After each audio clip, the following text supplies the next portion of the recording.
I'm Carolyn Frost. Well, the person writing this is Carolyn Frost. The person that you're hearing right now is Sophia Early, an old friend of mine who acts and owes me a favor. Anyway, I'm Carolyn Frost and I'm a detective. The best detective in the world. Well, at the very least, the best detective in the American Southeast. The best detective in Tampa, definitely. We're straying from the point. I made this recording so that you, my dear darling detectives, can sharpen your powers of deduction and become more formidable when helping me on future cases. The story you're about to listen to is an old case account of mine. You're going to solve it. Everything you need to solve the mystery is in the following account, written by yours truly. You have 2 weeks from the day this episode is published to tell me who did it, how they did it, and why they did it. You can submit your answer at www.carolynfrost.com/solvedit. But be careful. You only get to submit your solution once, so make sure you've really figured it out. If you forget the instructions, just roll the recording back. That's the beauty of these things. I also heard that at the end of the challenge, the 10 detectives with the highest number of solved cases will get 2 free tickets to Carolyn Frost and the Emerald Moon, a mystery scavenger hunt I put together. It happens in Tampa, Florida from March 13th till March 29th. If you don't live in the Tampa Bay area, you'll receive an at-home version to play. So make sure to come back every 2 weeks to solve the new cases and up your chances of getting those tickets. All right, no more time to waste. Let's get to the case that I call The Haunting of Hyde Park Manor.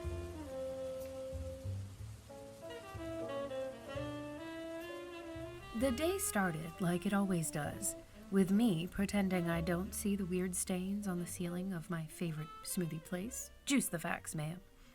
Ignacio, who looks like an anthropomorphic English mastiff, was blending my mystery box smoothie when I heard the front door open. In walks this brunette. I did a quick once-over.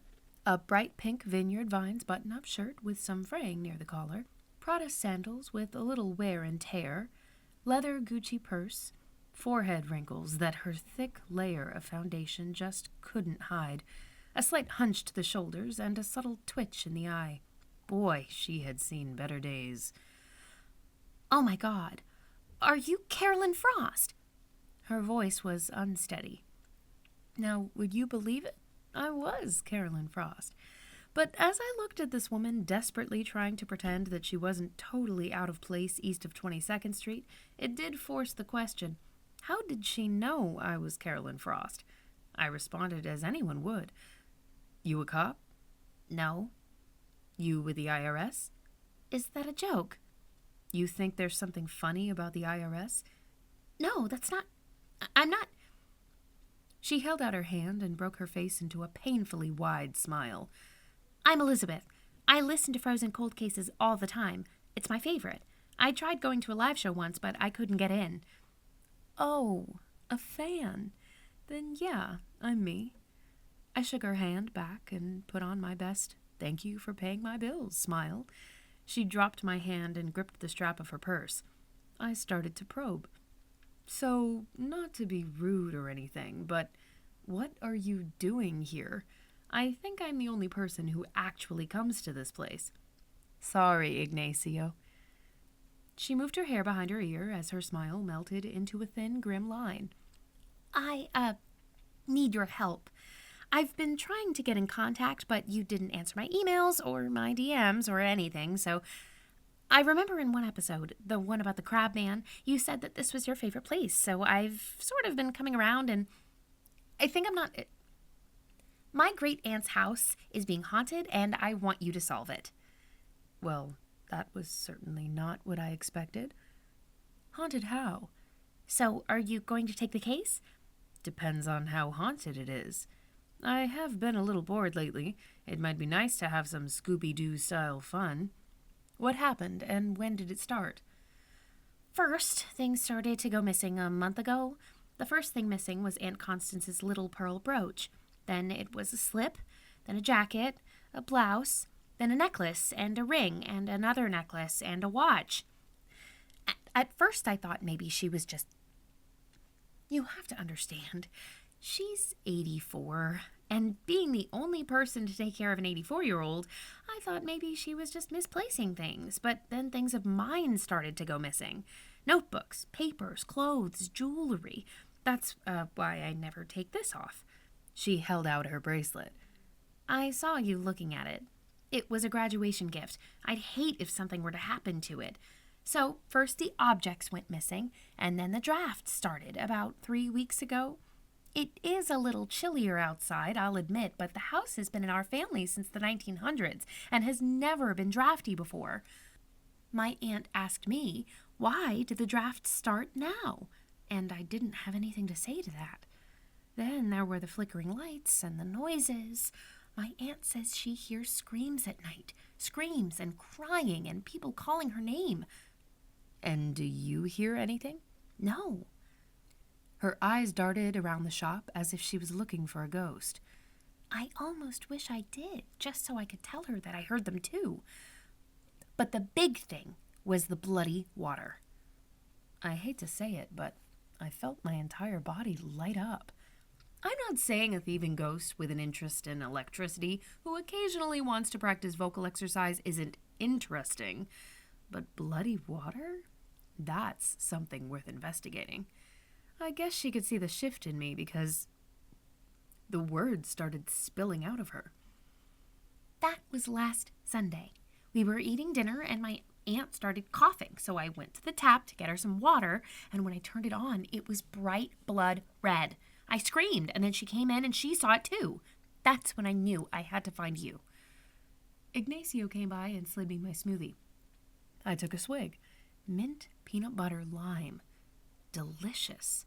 The mad genius had done it again. I began bobbing my head. Do you think it's a ghost? Ghosts aren't real. Agree to disagree, but whatever. So if it's not a ghost, who wants to haunt your aunt? I watched her swish the words around in her mouth. She spoke very slowly. I have an idea, but I don't want to say in case I influence you. I think if you're as good of a detective as I think you are, you won't need my help in that department. I nodded. Fair enough. When can I get in there and start poking around? She sighed like a weight had been flung off her. Her face looked a little less grim. We're having dinner tonight with my aunt's friend Timothy. I think that'll be the perfect time. I know you're not doing this out of the goodness of your heart or anything, and I will pay you, but right now money isn't so easy to come by. I swear I'll pay you, but maybe we can do it via payment plan. Do you take Klarna? Elizabeth, let me solve the thing first. Then we'll talk about money. Before I lived in my perilously small apartment, I used to live in an even smaller RV. That means I'm used to homes the size of parking spaces. Elizabeth and her aunt's home was the size of a parking lot. Rust-red bricks swooping up to the sky, a wide front porch decorated with rocking chairs, bright emerald green grass cleaner than a boot camp buzz cut, stark white window frames with glittering stained glass windows. As someone who spends a lot of time on Zillow when they're supposed to be sleeping, I'd guess the house had to be $2 or $3 million. I took the stoop stairs 2 at a time and knocked on the door. After a minute, it creaked open, and a leathery woman in a caftan stared out at me with milky blue eyes. Hi, I'm Carolyn Frost. Elizabeth invited me. I watched as a knowing smile crept up her face. I wasn't quite fast enough to dodge the hug she gave me. So, this is why she's never had a man. Still, I thought she would have liked to tell me, though. It's not as if I'm a stranger to this sort of thing. Back in my hippie days, I lived in a commune and well, maybe that's a story for later. Call me Constance, dear. So, you're the one my niece has been calling and texting for all these months. I shimmied out of her embrace and took a slight step back. No, I'm the detective. The what? Lucky for us both, Elizabeth bounded up to the front door. She swung the front door open as wide as it could go and pulled me past her aunt, saying, "This is the detective from that show I'm always listening to, remember? I invited her over to help with our ghost problem. Then turning to me, go right through there. She closed the door as she pointed me to the dining room. I noticed her aunt's warm demeanor had shifted to something cooler. There is no trick here, Elizabeth, that your pet detective can solve. The simple fact is that a ghost is present, no matter how much you can't stand that conclusion. Now, Miss Frost, was it? I will kindly ask you to leave.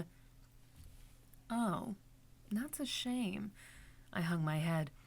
I was really looking forward to having a nice home-cooked meal. Usually, I don't eat anything that doesn't come out of a microwave. I bowed my head and half-closed my eyes, looking the most pathetic I have ever looked. I could see Constance fighting with herself, and then she said, "All right, fine." Bingo. Hospitality beats annoyance every time. "We're in the middle of dinner, so you can help yourself to everything." "Thank you, Miss Constance. I really appreciate it." I followed Elizabeth and her aunt to the dining room. Considering the outside of the house, I was not shocked to find a solid oak dining table that could easily fit 12 people in the center of the room. There was one man already sitting down. He was angled, bony, and dark. Shiny pitch-black hair and glossy, cold, dark eyes stark against his paper-pale skin, interrupted by wrists and cheekbones sharp enough to slice through rope. I wasn't sure if he was anemic, half-dead, or the most dedicated goth on the planet. "And who is this lovely specimen, dear Constance?" He spoke as if every word were a whisper. "My niece's detective," Constance stiffed. Elizabeth jumped in. "She's going to solve the mystery of the haunting, Timothy." Timothy stared past me, as if he were looking through my body. "I think you'll find that a mere mortal is poorly equipped to solve the mysteries of the dead." "I don't doubt that you're right. Oh, are those mashed potatoes?" I sat down and began helping myself to at least one scoop of everything. I wasn't lying. It had been too long since I'd had a home-cooked meal. Elizabeth sat next to me, and Constance sat next to Timothy. We ate in a painful, stilted silence until I broke it. "So, how do you know Miss Constance, Timothy, old chap?" He gently put down his fork and took off his glasses to clean them.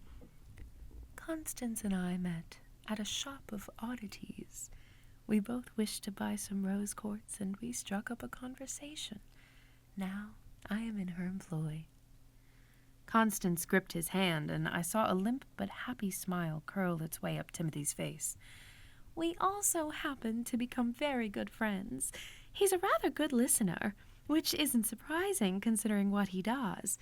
I don't know how I'd survive without him." "I'm here, Aunt Constance," Elizabeth said. "Yes, of course, dear." "Doing what?" I asked. They all turned to me. It was honestly a little unnerving. "You said he was in your employ and that he's a good listener considering what he does. So what does he do?" Elizabeth perked up a bit. She wiggled to sit up straight in her chair and cleared her throat in a totally unnecessary way. Yes, it did make me laugh a little. "Why, Timothy here is a medium. He speaks to the spirits and lets them tell my great-aunt anything." I watched Constance's mouth tighten. "In fact," Elizabeth continued, "do you have a card on you, Timothy? I'm sure Carolyn would be able to solve twice as many cases if she could have someone talk to the dead." "Unfortunately, my wallet is still unaccounted for, but if you would like my services, miss, I would be happy to help. I have been looking for more work as of late." I shrugged. I don't think solving crimes would be any fun if I could just ask who did it. But before I could respond, Constance jumped in. "Surely you wouldn't want to do that, Timothy. That would mean less time here with me." Elizabeth spoke before Timothy could. "Maybe that wouldn't be a bad thing. He does have a life of his own, Aunt Constance." "That's not... Elizabeth, dear, did I take my iron pill today? I can't remember." Elizabeth looked a little thrown off by the sudden change in topic. Yes, you took it about an hour ago. Really? I'm having the hardest time keeping track. I fear I've been taking double doses. I'm almost out of pills, and I bought a new bottle last month. And I've already taken one today? Oh dear. I quietly watched this odd trio as I ate another helping of peas. Suddenly, the house was plunged into darkness. Only the sunlight, dressed in color thanks to the stained glass, broke the blackness in the room. Constance gasped, and I even heard Timothy and Elizabeth go unnaturally quiet. I was just about to stand and go to the light switch when I felt a cold breeze slip across my neck. I shuddered. The air smelled of smoke. Something was very wrong. And just as quickly as they went off, the lights came back on. We could only look at each other. Elizabeth was the first to snap back to normal. She cleared her throat and asked if Timothy could pass some more wine. He obliged, but Aunt Constance was still obviously thinking about the strange happening that had just occurred, and so was I. "Did anyone else smell smoke?" I asked. "Smoke?" Constance's high-pitched voice echoed me. She began to look around, as if a fire could be hiding behind any nook or cranny. "Smoke? No, Timothy paused. "Could you have been smelling this?" He took a handkerchief out of his pocket and handed it to me. I pressed my nose into it. Pine, cinnamon, smoke. I handed it back to him and nodded. "My cologne. Eau de forêt. Apologies," Elizabeth said. Ah, yes. Why not spend my aunt's retirement money on $70 bottles of cologne that will make you smell like a forest fire? I could already feel the atmosphere slipping back to that stilted tension, and I quickly excused myself to the bathroom. Of course, I didn't need to use the bathroom. I just needed to snoop, but few people are prepared for that level of radical honesty. I felt the best place to start looking was the place where the haunting began, in Constance's closet. I tiptoed across the old wooden floors, hoping not to be heard. Slinking past closed doors and ancient yellow wallpaper, I slid past a window and slowed down when I saw the gentle flutter of the window curtain. I held my hand near the bottom and felt a soft breeze poking through. I opened the window as quietly as I could and saw at the bottom that the rubber lining had been chipped away a little too cleanly for it to be the natural result of age. Without the rubber ceiling, wind would easily come in, no doubt creating a draft. I shut the window again and took a deep breath. The scent of pine was so strong I had to cough. Curious. I continued on, opening each door, hoping it would be the master suite. Finally, I found it. I slipped in and gently shut the door behind me. It was a lush room filled with a lifetime of good memories. If I'd had a little more time, I would have snooped through everything, but I went straight to the closet. See, I can be responsible. I wasn't quite sure what I was looking for. I was thinking maybe a door or some sort of way for someone to sneak into the house. How else could someone get into a second-story closet without being seen? I dug through the mounds of hung clothes and the boxes on the floor when I saw a flash of black leather out of the corner of my eye. I sunk to the ground and dug behind the hat boxes. Guess what I saw? A thin, black leather wallet. I didn't even need to open it to know exactly who it belonged to. But that made it even worse. Too many things just didn't make sense. I knew they were probably starting to notice how long I'd been gone, but I didn't care. Elizabeth had brought a truly interesting problem to my attention. In fact, I think it was more interesting than she thought it would be. I sank to the lush carpet and began to think and think and think, and then, like lightning, the truth struck me. I solved it.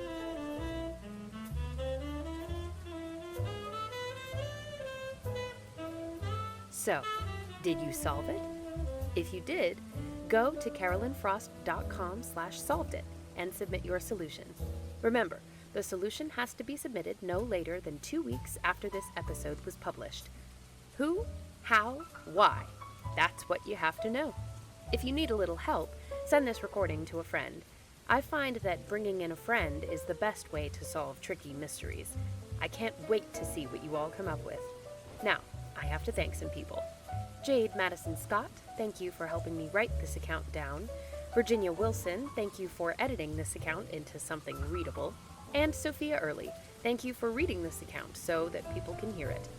And big thanks to WGC Productions for coming up with this whole setup. And there's a lot more to come, so stay tuned.